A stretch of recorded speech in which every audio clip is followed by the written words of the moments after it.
उत्तर प्रदेश में पंचायती चुनाव का बिगुल बजा और उस पंचायती चुनाव के बिगुल के बीच मैं और मेरी टीम और मेरा कैमरा लगातार आपको जनता के बीच जाते हुए दिख रहा है। और जब जब हम जनता के बीच जाते हैं तो जनता अपनी बात रखती हुई हमारे साथ नजर आती है। उत्तर प्रदेश का डिस्ट्रिक्ट बरेली और उसका एक वार्ड है, जिला पंचायत का वार्ड संख्या 23, जो बेहद खास है। जहां बरेली सिटी से सटा हुआ ये इलाका है, तो ऐसे में विकास की जो कवायद है वो बेहद तेज हो जाती है, क्योंकि शहर से कदम निकलकर जब अपने इलाके की ओर आते हैं तो वो वैसा विकास तलाशते हैं जो शहर में उन्होंने देखा होता है। लेकिन किस्मत का खेल है और कहीं ना कहीं नेताओं की उदासीनता की वार्ड 23 अभी भी विकास से काफी दूर है। उसी तस्वीर को तलाशते हुए, उसी हकीकत को तलाशते हुए हम इस वक्त एक नेता है, एक युवा नेता कहेंगे, जो अपनी पार्टी लाइन से जुड़कर के वार्ड 23 से जिला पंचायत के प्रत्याशी अपने आप को कहते हैं और कहते हैं कि इस बार पार्टी टिकट देगी और टिकट मिलने के बाद वो अपने क्षेत्र के विकास के लिए तत्पर हैं। तो आज के मेहमान और आज की शख्सियत के पास आपको लेकर के चलते हैं। जी, बहुत आदर के साथ आपका स्वागत और सम्मान है। जी, क्या नाम है आपका? मेरा नाम जावेद रजा है। जावेद जी, बहुत आदर के साथ आपका स्वागत और सम्मान। एक नौजवान जो अपने काम धंधे में लगा हुआ था, जिसको लगा कि अब पैसा कमाना चाहिए, रोजी रोटी कमानी चाहिए, अपना घर बनाना चाहिए, क्यों निकल पड़ा राजनीति के सफर पर? थोड़ा जानना चाहेंगे हम आपसे। मैंने क्षेत्र में घूमा, पिछले काफ़ी समय से राजनीति में एक्टिव था, लेकिन मेरा चुनाव की जो तैयारी थी पिछले तीन साल से लगातार मैं क्षेत्र में था। मैंने लोगों की दुख परेशानियां देखी, जो कि मैं एक इतना सक्षम नहीं था कि उन्हें अपने घर से व्यवस्था कर पाऊं। लेकिन अगर एक पद या ओहदा होता है तो उसके लिए थोड़ी आसानियत हो जाती है लोगों की जनसेवा करना। समाजवादी के आप युवा नेताओं में शुमार हैं और एक नौजवान ताकत होता है एक समाज की। नौजवान चाहे तो पूरा सिस्टम बदल सकता है। क्या एक पढ़ा लिखा नौजवान आखिरकार किस तरीके से देखता है वार्ड संख्या 23 के विकास को और वार्ड संख्या 23 को? वार्ड संख्या 23 के लोगों से मुझे बड़ा प्रेम और स्नेह मिल रहा है। उस चीज़ के लिए मैं बहुत इस क्षेत्र के जो वार्ड के मेरे साथी हैं, तमाम क्षेत्रवासियों से बड़ा शुक्रगुजार हूं। उनका जो प्यार और मोहब्बतें मिल रही हैं मुझे, और मैंने एक अलग ही प्रिपरेशन और एक अलग ही तैयारी कर रखी है अपने वार्ड के लिए, विकास के लिए, और एक अलग ही रोड मैप, एक माइंडसेट तैयार कर रखा है। इंशाल्लाह अल्लाह ने मुझे वक्त दिया और अल्लाह ने इजाज़त दी तो इंशाल्लाह वो अपने क्षेत्र में लाके दिखाएंगे। माइंडसेट की आपने बात की, एक सोच तय करती है विकास के खाके को। क्या दिमाग में चलता है, क्या कराएंगे आप यहाँ पे? मेरे दिमाग में सबसे फर्स्ट थिंग ये चलती है कि जो रोड की कनेक्टिविटीज़ हैं वो बेहतर करी जाए। देन उसके बाद में हम लोगों का जो एक विद्युत विभाग का बड़ा लाइट की बड़ा दिक्कत रहती है क्षेत्र में, उसको निस्तारण समय समय से करा जाए। और तमाम तरह की चीज़ें होती हैं, जैसे गांव-गांव जाकर लोगों को जागरूक करना कि विधवा पेंशन, ये तमाम तरह की जो सरकारी स्कीम्स आती हैं उन्हें लोगों तक पहुंचाना, और अपने खुद से उन्हें अपना जितना पॉसिबल हो सके उनसे खुद से एक रोज़गार प्रोवाइड कराना। जैसे छोटे छोटे औद्योगिकरण होके भी हम लोगों की सेवा कर सकते हैं। चलिए हम वार्ड 23 की बात कर लेते हैं। जो जीता वो बरेली का हो गया और उसने अपना घर बरेली में बना लिया।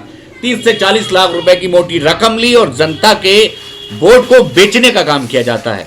यहाँ की जनता आपसे किस तरीके की उम्मीद रखे? खैर, अल्लाह का शुक्र है, मुझे इस तरह की किसी ज़रूरत नहीं है। अगर जनता ने मुझे मौका दिया, अल्लाह ने मुझे अगर प्यार दिया, अगर इजाज़त दी, तो बस सिर्फ क्षेत्र के लोगों के विकास के लिए बात रखूंगा। ये वोट बेचने और ये पैसों की बात दरकिनार कर दी जाएगी इंशाअल्लाह। एक सवाल बनता है, एक नौजवान हैं आप और एक नौजवान कहीं ना कहीं बहुत कुछ देख कर, समझ कर और जान कर के राजनीति में आता है।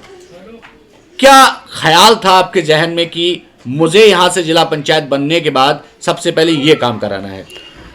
मुझे जिला पंचायत बनने के बाद सबसे पहले अगर मेरा कोई वो रोड मैप है तो उसमें ये है कि जो धार्मिक स्थल है वहाँ पर हाई मस्ट लाइट्स जो होती हैं वो प्रोवाइड कराना, उन्हें वहाँ लगवाना। अच्छा, फर्स्ट थिंग मेरी ये रहेगी। देन उसके बाद में हमारा रोडों का जो कनेक्टिविटी है, चौक रोड है और सीसी रोड है। जैसे हमारे चौपारे में नहर वाला रास्ता है, अंबरपुर में एक मेन रास्ता है, घंगोरा में एक रास्ता है, एक अभयपुर रेलवे लाइन के साइड से एक रास्ता है, वो पूरा एक मैंने सारे पेपर्स तैयार करे हुए हैं।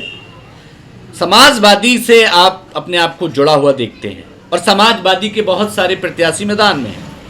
वो अपने आप को प्रत्याशी भी कह रहे हैं, अपने आप को संभावित उम्मीदवार कह रहे हैं, अपने आप को टिकट का प्रबल दावेदार कह रहे हैं। ऐसे में रजा साहब, आप अपने आप को कहाँ पाते हैं? मैं संगठन के साथ बड़ा मजबूती से लगा पड़ा हूँ। तमाम लोगों का प्रेम मिल रहा है, मोहब्बतें मिल रही हैं। संगठन के तमाम साथी मेरी हेल्प कर रहे हैं और जब जब मुझे संगठन के साथियों की ज़रूरत पड़ती है, मेरे क्षेत्र में प्रचार और प्रसार के लिए आते हैं जहां भी ज़रूरत पड़ती है, और बड़ा मजबूती से दावेदारी कर रहा हूँ। बाकी शीर्ष नेतृत्व का जो भी फैसला होगा सर्वमान्य होगा। क्या हम मान सकते हैं कि वार्ड 23 में इस बार कुछ बदलाव तय है? इंशाअल्लाह बदलाव जरूर आएगा। अगर युवा साथियों ने साथ दिया तो इंशाअल्लाह बदलाव जरूर आएगा और बदलाव के साथ इस क्षेत्र में विकास की लहर दौड़ेगी। क्या हम मान सकते हैं कि क्षेत्र की जनता आपके साथ खड़ी है? जी बिल्कुल, आप देख ही सकते हैं, आप यहाँ आए हैं, कितना लोगों का प्रेम मोहब्बत मिल रहा है। ऐसा तो नहीं चुनाव हवा हवाई चल रहा हो? हवा ही नहीं, जमीनी इस तरह से मैंने काम करा है। मैं उस समय से इलेक्शन में हूँ जिस समय से लोग जानते नहीं थे कौन सा चुनाव है। उस समय से मैं लोगों के बीच में हूँ, लोगों को जागरूक कर रहा हूँ कि वोट बदलाव के लिए करिए और बदलाव ही विकास की डोर होती है। मेन क्या हम मान सकते हैं रजा साहब इस बार साइकिल पर सवार होने वाले हैं? जी जी बिल्कुल, इंशाल्लाह साइकिल पे सवार हैं, इंशाल्लाह साइकिल पर सवार रहेंगे। जाते जाते वार्ड 23 के उस नौजवान से, वार्ड 23 के उस वोटर से क्या कहना चाहेंगे जो के बाद वोट डालेंगे? मैं तमाम वार्ड क्षेत्र वासियों से गुजारिश है कि वोट बदलाव के साथ दें और युवा साथियों को आगे बढ़ाने के लिए वोट दें, क्योंकि युवा ही इस देश की रीढ़ है और सोच है। युवा की सोच एक अलग होती है, एक अलग ही दिमाग रहता है, एक माइंडसेट अलग रहता है। तो आप सभी क्षेत्रवासियों से मेरी गुजारिश है कि बदलाव के लिए वोट करें। अगर बदलाव होगा तो इंशाल्लाह विकास होगा, विकास होगा तो ये क्षेत्र खुशहाल होगा। तो हम मान सकते हैं कि इस बार नेता नहीं बेटा मिलने वाला है? जी बिल्कुल बिल्कुल, हम कोई नेता नहीं है, कोई हमारा पुराना राजनीतिक बैकग्राउंड नहीं, बस लोगों की भाई बन के इस क्षेत्र में आए हूँ, भाई बन के। वार्ड संख्या 23 में इस बार जीत का परचम लहराएंगे इंशाअल्लाह। बस अल्लाह इज्जत रखे, अल्लाह इज्जत और जिल्लत देने वाला अल्लाह है। बस हमारा काम प्रयास और कोशिश करने का। हम मान सकते हैं कि इस बार वार्ड संख्या 23 की पब्लिक को बदलाव देखने को मिलेगा? जी बिल्कुल, इंशाअल्लाह इस वार्ड नंबर 23 के तमाम साथी और क्षेत्रवासियों को बदलाव देखने का अगर वो लोग चाहेंगे तो इंशाअल्लाह बदलाव वो देखेंगे। चलिए, हमारे साथ जुड़ने के लिए आपका दिल की गहराइयों से धन्यवाद। कहते हैं कि ये चुनाव पैसे से परे है, ये चुनाव भावनाओं से जुड़ा है, ये चुनाव नेताओं के उन बंदिशों से परे है जो नेता अपने परिवारों के चश्म चिराग को मैदानों में उतार देते हैं।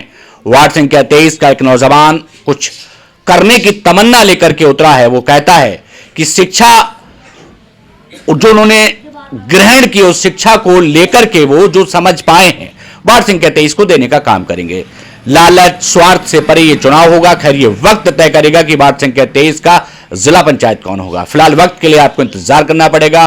फिर पहुंचेंगे एक नए प्रत्याशी, एक नए सदस्य और एक नए कैंडिडेट के पास। तब तक के लिए हमारे साथ बने रहेगा। आज के लिए नमस्कार।